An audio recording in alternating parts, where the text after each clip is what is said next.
Então, meus amigos, sejam bem-vindos a mais esse episódio do podcast Diz Aí, o podcast da aula Nova Metrópole 2. Passamos um tempinho sem fazer, né, sem realizar esse podcast por conta de problemas técnicos. Tivemos que resolver algumas coisas, mas estamos de volta. E hoje nós estamos aqui com o nosso ilustre convidado, Sebastião. Tudo bom, Sebastião? Tudo bem, Alan, tudo beleza. Sebastião, ele que é pai, é avô, é policial, tem uma carreira grande na igreja e na polícia. E, assim, a história de mudança de vida dele é fantástica. E hoje ele vai conversar um pouquinho com a gente. Então, se apresenta um pouco, Sebastião, para a galera. Boa noite, meus amados irmãos. Eu sou muito grato ao Pai Celestial estar aqui, Diz Aí, podcast, com nossos amados irmãos, irmão Brian, irmão Alan, que está me entrevistando. E eu peço ao Pai Celestial que ele me ajude, né, a minha memória, para me lembrar de tudo, né, que se passou comigo durante essa minha caminhada aqui na igreja. Né? Ainda vou durar muitos anos ainda para a gente ainda servir o Senhor. Boa noite, Alan, e boa noite, Brian. Estou à disposição. Muito obrigado, Sebastião. Então, Sebastião, para a gente começar, né, para a gente quebrar o nosso gelo e começando a nossa conversa assim gradualmente, né, talvez seja a primeira vez que você esteja fazendo um vídeo extenso, né? A gente já está acostumado a te ver nos vídeos da aula fazendo as dancinhas que o Brian inventa de fazer. Eu sou também muito divertido também. Demais. E a galera gosta, viu? A galera lá do nosso Instagram curte, comenta, compartilha demais e fala lá, o Sebastião é o melhor cara da aula para fazer trend de Instagram. Eu sei que vai. Mas o que eu queria saber de tu hoje, Sebastião, quem é o Sebastião fora da farda e fora do templo? Quem é o Sebastião sem ser o Sebastião policial e sem ser o Sebastião membro da igreja? O Sebastião, ele nasceu de uma família humilde. Eu não tive assim a oportunidade de ter assim os conhecimentos do Evangelho, mas pela a misericórdia de Deus e a bênção dele, eu cheguei a esse ponto que eu cheguei. Né? E o Sebastião não foi criado dentro de uma doutrina da igreja. Eu agradeço a meus pais pelo que eles também me ensinaram. E hoje o Sebastião é outra pessoa dentro do reino de Deus, com outra mente, com outra compreensão, com outro entendimento, com outra sabedoria e com outro conhecimento. Muito bom. Você sempre morou aqui em Caucaia, não? Não, irmão, eu morei, meu bairro é Fortaleza, bairro Padre Andrade. Padre Andrade. Padre Andrade, né? Abraço pra galera do Padre Andrade, que talvez assista a gente, duvido muito, mas talvez assista. E como é que era aqui a cidade? Quando você chegou aqui em Caucaia, faz quanto tempo? Como é que foi? Quando eu cheguei aqui em Caucaia, né, era o... Antes eu já conhecia Caucaia, porque era ainda um bairro que não era desenvolvido. Não tinha aqui esse conjunto metrópole, não tinha Araturi, não tinha Planalto. Era tudo mato? Era tudo mato, né? Era ainda assim, um interior ainda selvagem nas coisas. O pessoal até falava muito de Caucaia. Mas Caucaia também prosperou e hoje é uma benção, Caucaia. É uma benção. Pelo menos aqui no metrópole onde a gente mora é uma benção, né? Agora não sei dos cantos aqui do lado, que é um pouquinho complicado. Mas é bom. E me diz uma coisa, você nasceu lá no Padre Andrade, não é isso? Não, eu nasci... Praticamente eu nasci em Belém do Pará. Olha aí. Paraense, né? Mas eu nasci em Fortaleza, mas meus pais dividem no texto tudo.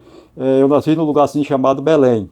E quando ele foi fazer meu registro, eles perguntaram lá, o escrivão, onde é que eu tinha nascido, minha mãe disse que foi Belém. E o rapaz botou lá, Belém do Pará. Então hoje meu registro é conhecido como paraense. Mas para poder também ter um conhecimento do Pará, eu viajei para o Pará também e tive algumas cidadezinhas que eu conheci.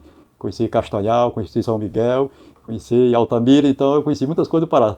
Mas deu tudo certo. Pará é uma terra boa, Pará é grande. Um abraço pra galera do Pará que talvez esteja assistindo também. Talvez não, mas esteja. E como foi a sua infância, Sebastião? A minha infância, ela foi muito sofredora. Né? Nós vimos de um município que pertencia a Itapipoca, não, Uruburetama, que é um lugarzinho chamado Semoaba, mas foi mudado para Semoaba. Antes era Belém, como eu falei para você.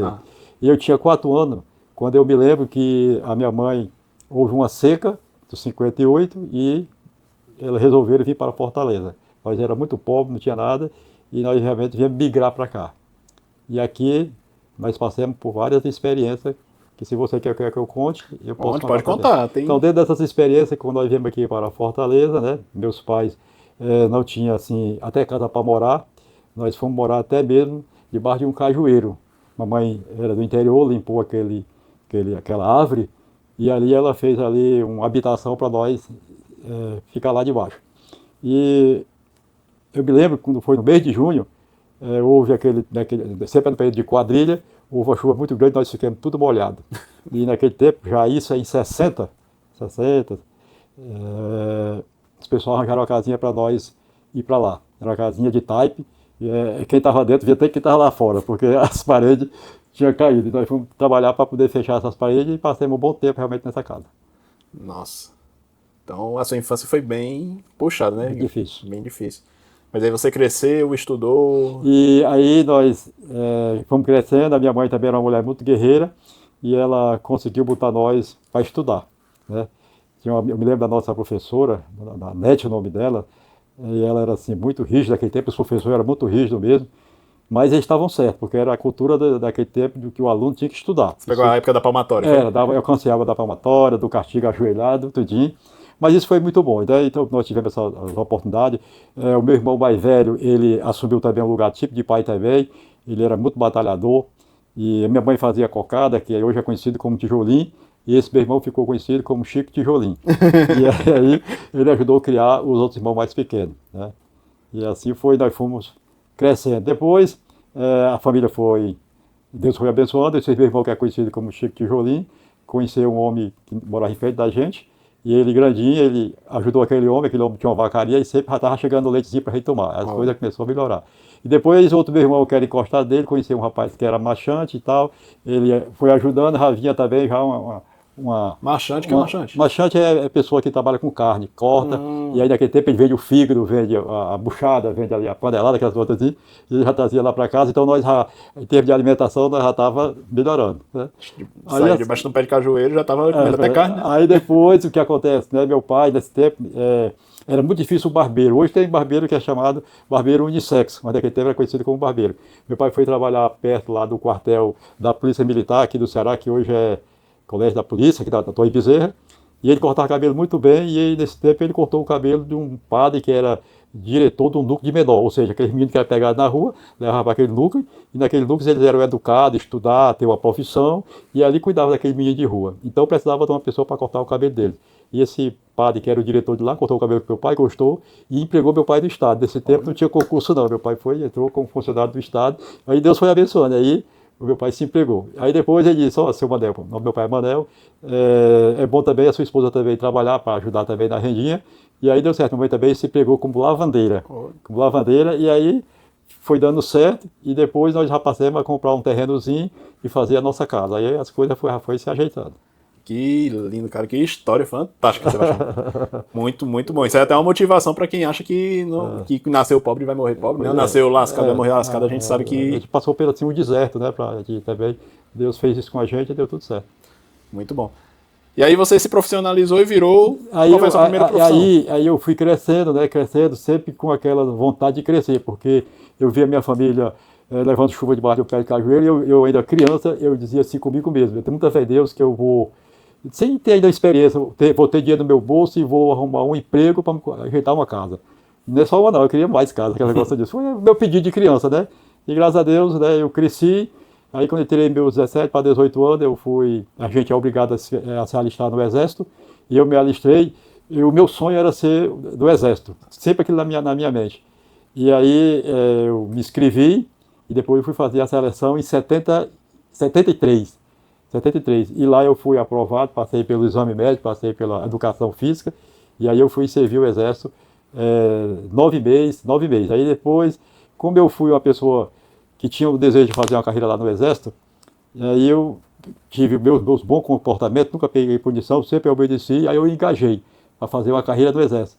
E aí então deu tudo certo, né? Eu fiz ainda a prova do curso de cabo, eu passei, mas tinha que esperar a promoção. E nesse tempo tinha um presidente aí, que se eu fosse promovido eu não saía mais, era cabo estabilizado do Exército.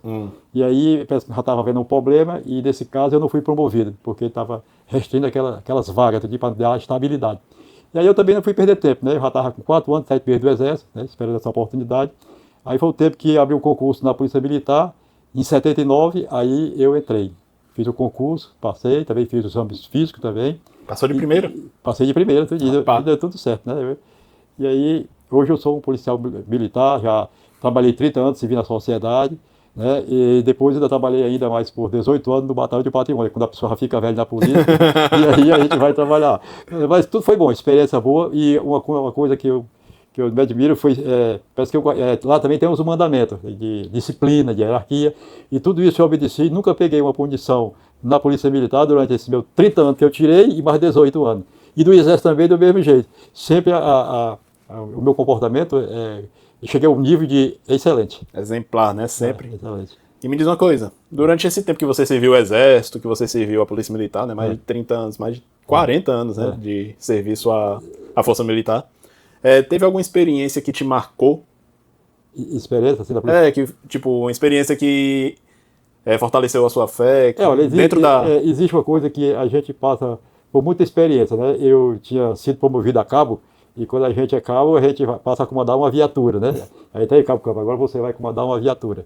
E eu me lembro que eu recebi uma ocorrência para a gente ir em tal bairro, e lá tinha um homem que estava com um problema sério, com um facão na mão, quer cortar todo mundo lá, aquele negócio todinho. E a gente recebe a mensagem chamada Copom, né, que é o setor de comunicação da polícia, para fazer o deslocamento.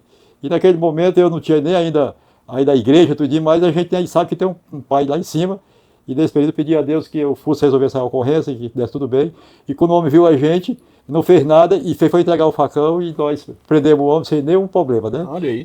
São essas experiências que a gente tem na Polícia Militar. Coisa legal.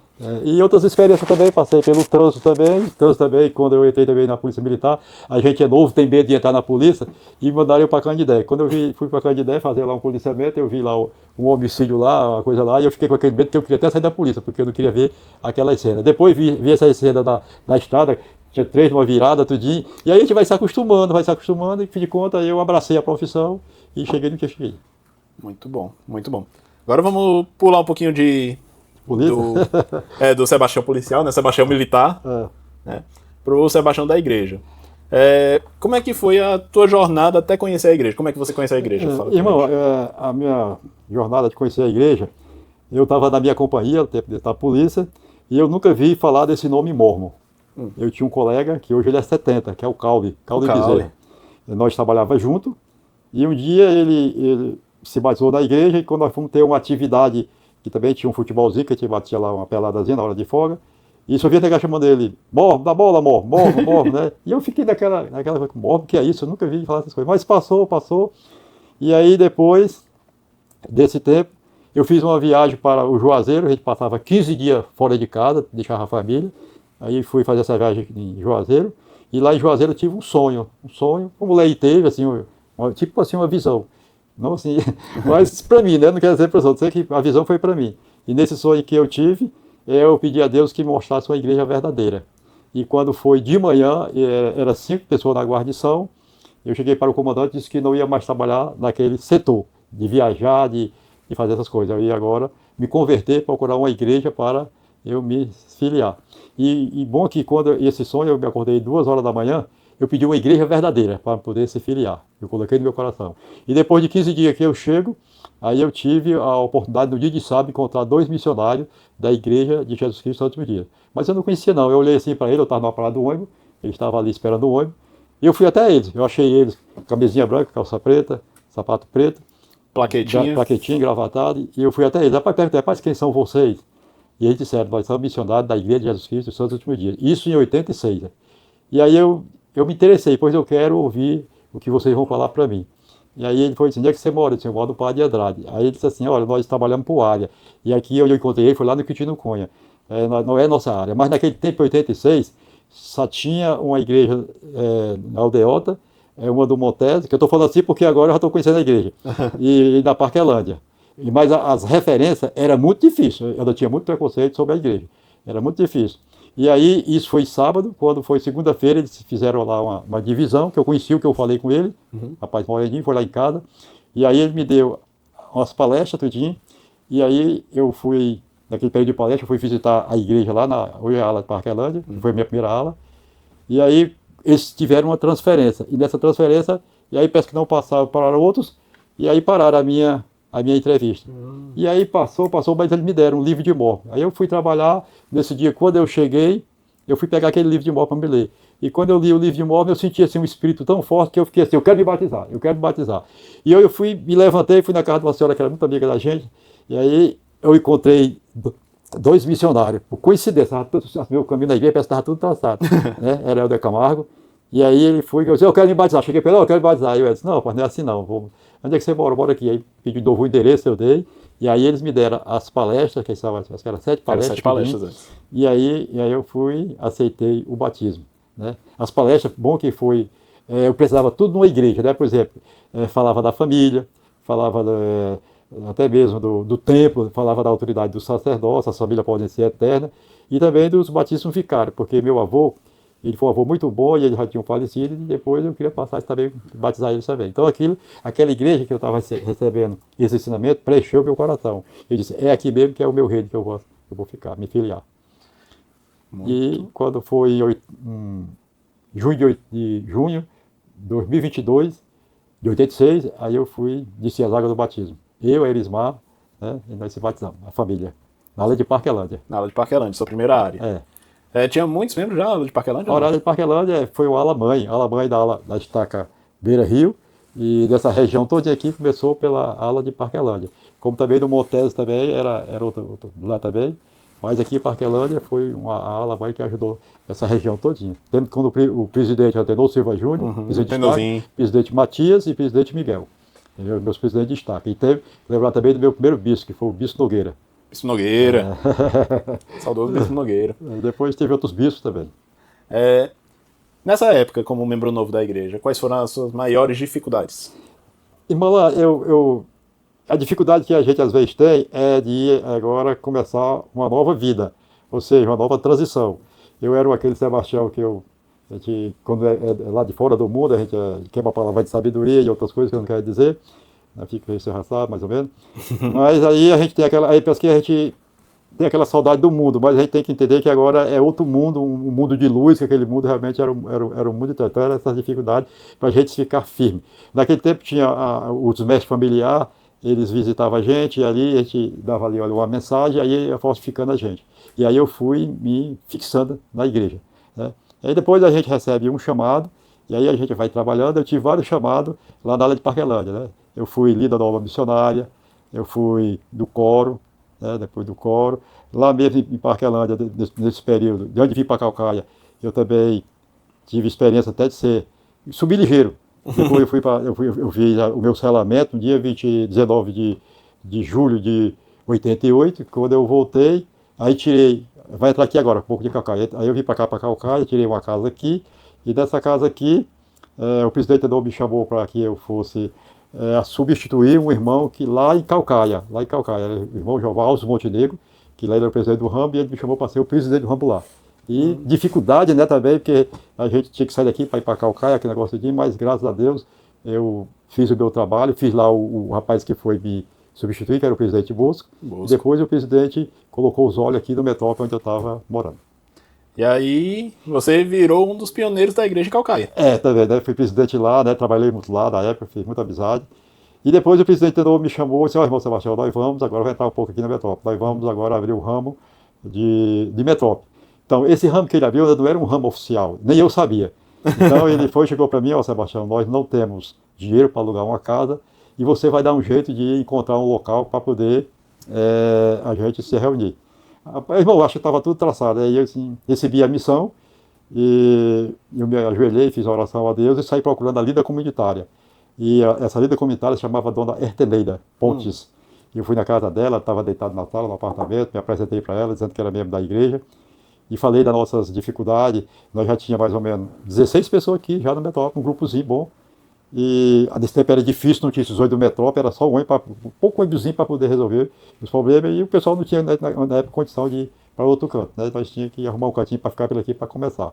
E ela, generosa, né? Não só com nós, também como da igreja, como outros grupos, ela deu a Coab, né? A Coab é uma casa onde as pessoas faziam pagamento, porque eles tinham que pagar lá na aldeota, que é a Coab. Mas a Coab fez lá a casa lá, e mandou que as pessoas pagassem lá as suas prestações, todo mês o pessoal pagava lá.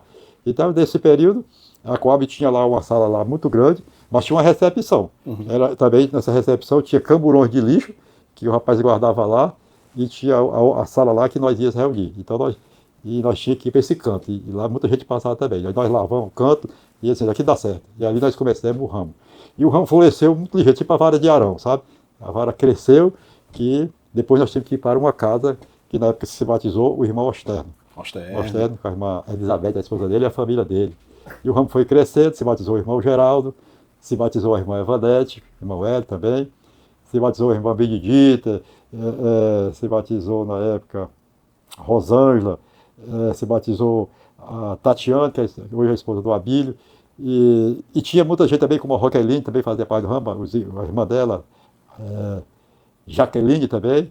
E eu sei que muita gente floresceu que nós tínhamos que ir para essa casa que o irmão Sérgio alugou para nós ir para lá. Que legal, cara. Que bacana ver esse início. E depois, porque esse ramo cresceu tanto lá que a igreja, né, ela já estava pensando de comprar um terreno, ou seja, umas casas para fazer a igreja aqui.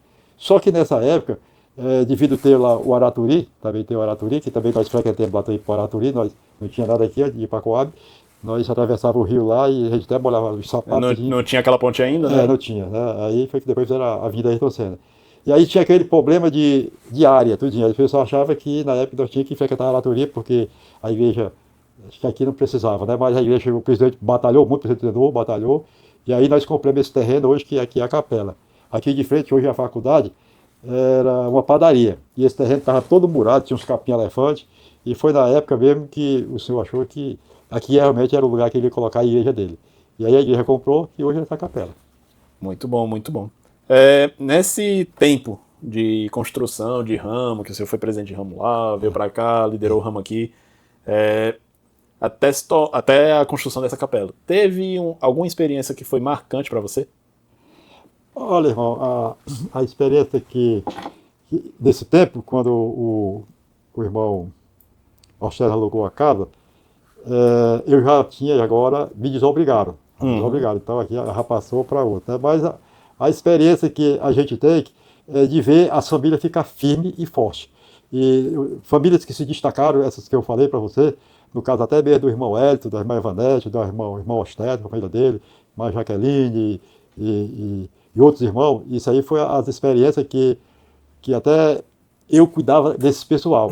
Quando se batizava na minha gestão, eu só largava ele quando ele estava já pronto para até mesmo andar com as suas próprias pernas. Eu fiz uma operação carrapato. Na operação carrapato, eu não soltava o membro até ele se ficar firme, até ter um testemunho da igreja, até mesmo do livro de morte. Aí eu fiquei conhecido como o homem da Operação Carrapato. Operação Carrapato. A Sulamita fala muito dessas coisas aí. Operação Carrapato. Aprendam, viu, bispos? Operação Carrapato. A galera se batizou. É grudar no membro e só soltar ele quando ele tiver realmente andar com as suas próprias pernas, para a igreja. Muito bom. Muito bom. Muito bom. Bom demais. Olhando assim, o que é que o senhor sente? Olhando hoje, por exemplo, a gente numa capela bem aconchegante, a gente está aqui hoje gravando no Bispado, né, num ar-condicionado, numa cadeira bem aconchegante, uma capela gigante, que nós temos hoje aqui no Metrópole. E você lembra, né, de estar num lugar que era meio que... Eu vou contar um pouco. Emprestado, né, querendo ou não, a Coab era emprestado. Como é que você se sente vendo essa diferença, que a ala cresceu, né, a ala se desenvolveu, daqui de um ramo criou-se 3 alas, né?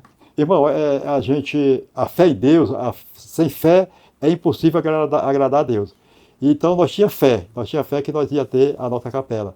Muitas vezes, um pé de carnalmeira, foi ali a nossa tenda, porque a gente colocava ali o jovem de baixo, ela fazia uma sobrazinha e a gente ficava lá. E muitas vezes os missionários chegavam para dar umas palestras e para falar da igreja, e cadê a igreja? O pessoal até bem fica, cadê essa igreja? Ninguém vê. Né? Mas aquele que permanece firme, ele vai ver. Ele vai ver. Aqueles que são penitentes, ele vai ver. Então, nós que ficamos penitentes, até mesmo pessoas que se batizou, até mesmo se afastaram, mas hoje eles estão vendo realmente a capela aqui. Então, hoje nós estamos assim numa casa confortável, né, com ar-condicionado, com banco, com microfone, com tudo, com quadra, porque quando eu saí da Parquelândia, meus filhos choravam que era pequeno. Aí, cadê a igreja? Tudinho, esse negócio aqui, quer dizer, a igreja era pequena, tudinho. E aí até sentiu, porque ela lá tinha igreja e ia ficar assim, como tivesse assim, tipo Lei, saindo lá de Jerusalém para o deserto e teve que passar por aquela experiência. Foi isso que eu passei. Quando a gente vai trabalhar no ramo, a gente passa pelas essas coisas. Precisa ter muita força de vontade para trabalhar no ramo, porque você vai sair lá de uma capela que você tem tudo para uma capela para um canto que não tem nada. Aí você vai começar do zero para chegar no que nós estamos. Muito bom. Muito obrigado pelos seus... seu conhecimento, pelas suas histórias. Nossa senhora, é muita coisa assim que... Nós que somos uma geração mais nova, né? Minha mãe se batizou, já tinha a capela aqui, né? E a gente se conhece um pouco da história da igreja antigamente, antes de criarem as alas aqui, antes de criarem a capela. Mas ouvindo falar de quem começou a liderar essa turma daqui, né, a gente já vê uma diferença, né, começa meio que a abrir a nossa mente do que realmente aconteceu e quais foram as dificuldades dos pioneiros aqui nessa época. Irmão Alain e irmão Brian, eu quero dizer para vocês que é, hoje eu estou aqui e vocês estão aqui também, é uma missão de Deus, vou dizer para vocês, para vocês. Então tem muita gente que às vezes não sabe a história quando começou uma capela dessa, não sabe, e você falou da palavra muito certa, dos pioneiros. Então de primeiro, eu fui convidado desse tempo, eu tinha a Metop 2 ainda, e tinha a Metop 1, me chamaram para dar uma história dessa assim, para falar da ala. E eu dei todo aquele relatório, mas não chegou a dar certo, não foi publicado.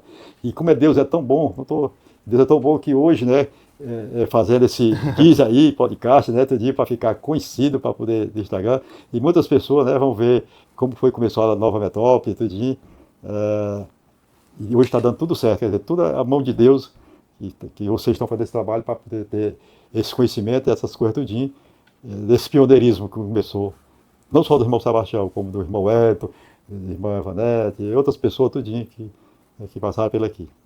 Muito bom, muito irmão obrigado. Externo, né, irmão Elizabeth e outras pessoas, tudinho. Uma Benedita também. Uma Benedita. Uma Benedita é antiga. Antiga, conheço, recebi ela. Uma Benedita. A sua família, ela toda faz parte da igreja, né? A questão, você, sua esposa, seus filhos.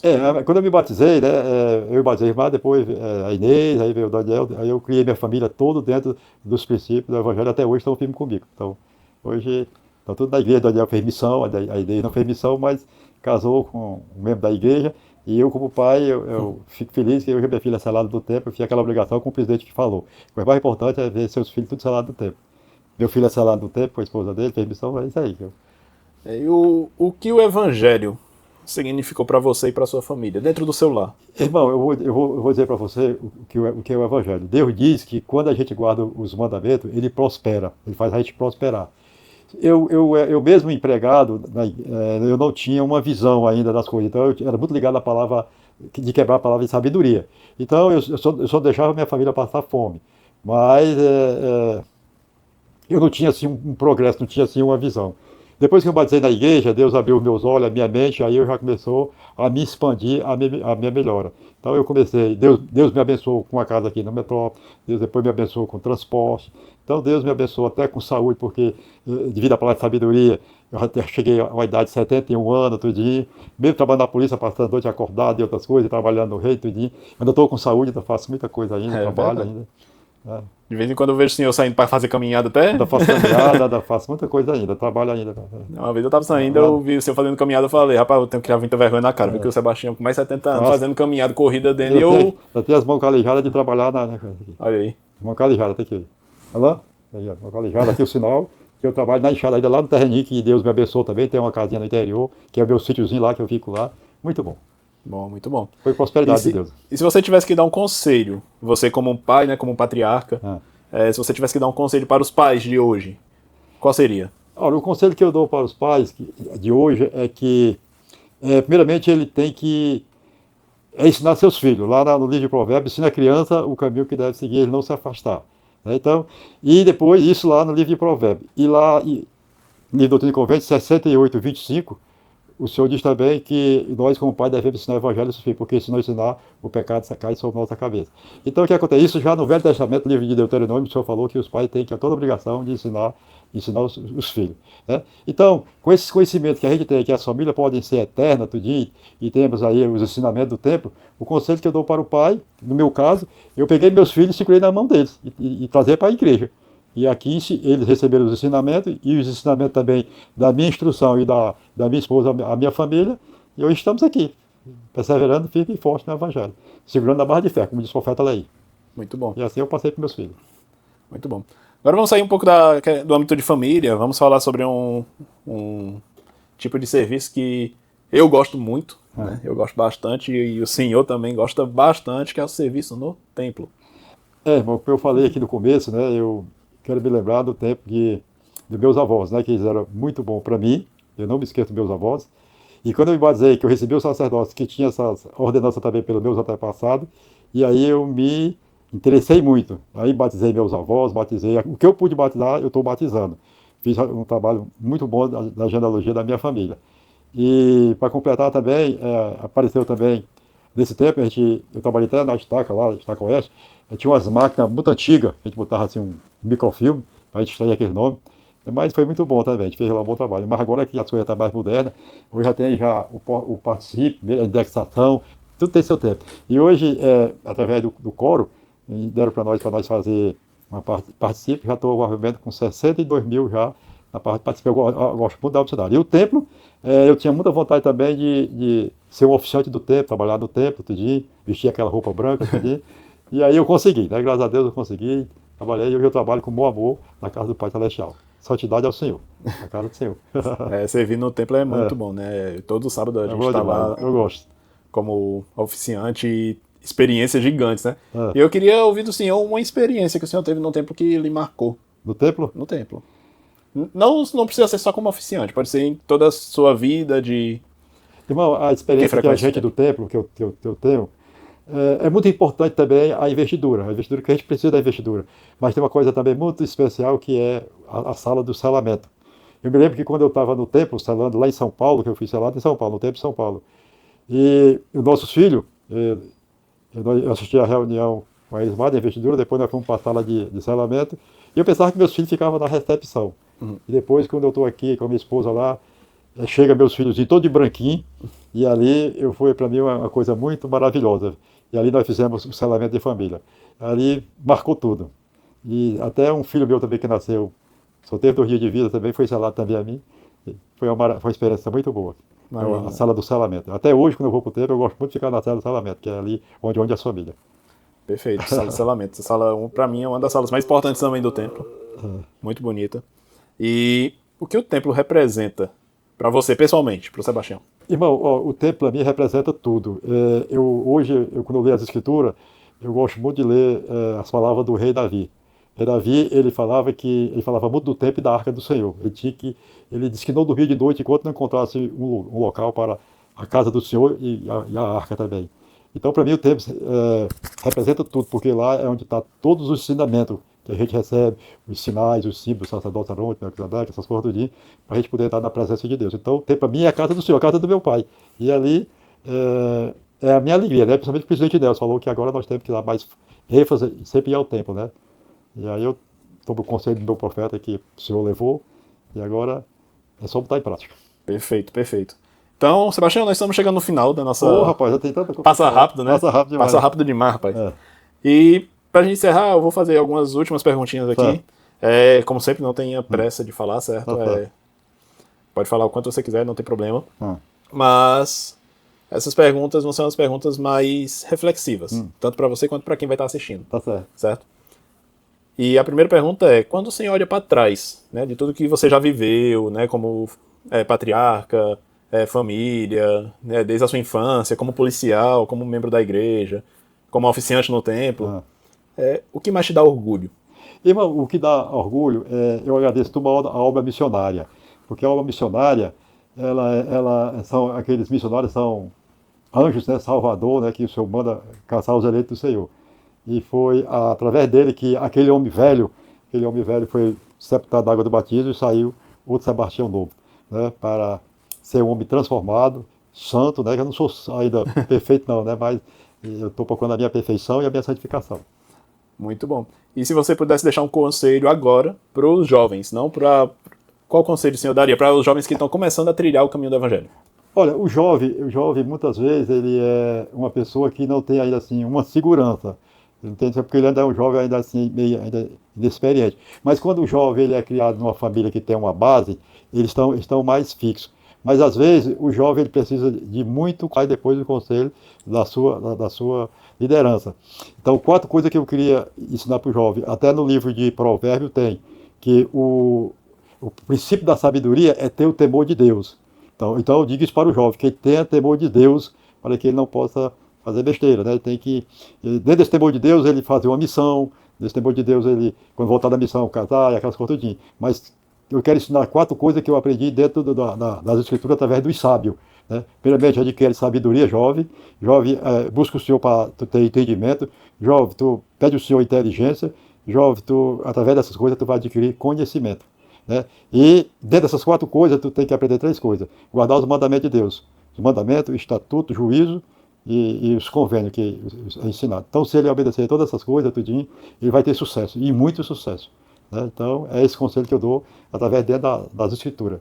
Né? Muito bom, muito obrigado. Eu espero que os jovens tenham ouvido, certo? Quem tiver aí, anota aí com papel e caneta para poder botar em prática, porque, exatamente, o que o Sebastião falou, se a gente botar Deus em primeiro lugar, as próprias escrituras falam, né? Todas as coisas serão acrescentadas. O conselho que eu dou lá ainda é que o jovem leia o livro de Provérbios, capítulo 1 até o 9, que fala da sabedoria e da excelência da sabedoria. Então, o jovem, se ele aprender aqueles 9 capítulos ali, ele ensina tudo isso que eu falei, sobre sabedoria, conhecimento, entendimento, inteligência, tudinho. Perfeito, perfeito. Se você pudesse falar em uma frase ou uma palavra, bem curta, o que é que o Evangelho significa para você? O Evangelho, para mim, é minha vida. Minha vida é o Evangelho. Se eu não tivesse o Evangelho, fica difícil. E eu agradeço muito ao Livro de Mormon também, que me deu essa visão. Né? E para encerrar, eu me pego naquele sonho de ler, não solte a barra de ferro. Então é isso que eu faço, porque se soltar é perigoso. Tem que segurar sempre na barra de ferro. E o Livro de Mormon é a minha barra de ferro. Então, a sua última mensagem, se você pudesse deixar uma mensagem agora, seria o quê? A minha última mensagem que eu podia deixar para vocês é que nós devemos ouvir a nossa liderança, né? Sempre a nossa liderança é local, geral e local, tudinho, os nossos conselheiros. Essa o que durante esse meu tempo todo de igreja, eu estou com 39, vou ter 40 anos agora no dia 22 de junho. Espero que eu chegue lá, se Deus quiser. Sim. Eu nunca tive um problema com a liderança, nunca tive um problema, sempre obedecendo. E esse é o conselho que eu dou, evitar o espírito da discórdia e da contenda. E o segredo é obediência e temor de Deus. Perfeito. Muito obrigado, Sebastião. Foi incrível. A gente já marcou de fazer esse podcast há um bom tempo, né? Certo. Mas, como eu falei no início, as questões técnicas meio que burlaram o sistema. A gente acabou tendo que dar uma pausa nos preparativos. Tudo tem seu tempo. Tudo tem seu tempo. E foi um prazer estar aqui com você, ouvir essa sua história. Muita coisa que você contou eu não sabia. Né? Eu sabia de muita coisa que você contou, mas não sabia de bastante coisa, principalmente da sua infância. Foi incrível. Espero que vocês que estão assistindo a gente agora tenham gostado, tenham recebido vários ensinamentos, que o Espírito tenha tocado vocês. E é isso, Sebastião, muito obrigado. Então, com a precisar de mim, estamos aí, viu? Mesma coisa. E você que assistiu até aqui, deixa seu joinha, se inscreve aí para assistir os novos podcasts e compartilhe esse podcast com seus amigos da igreja, com não membros da igreja, para que eles possam conhecer também um pouco mais sobre a Igreja Jesus Cristo dos Últimos Dias e dos membros que fazem parte dela. Tá bom? Vocês vão ver que nós somos pessoas normais, né? Apesar de não parecer, a gente parece meio doido mesmo, mas nós somos pessoas normais e vocês vão gostar bastante de estar conosco. Tá bom? E é isso, o nosso podcast Diz Aí fica por aqui hoje. Esperem até o próximo episódio, que vai ter novidades também vindo aí. Até mais. Tchau, tchau, gente.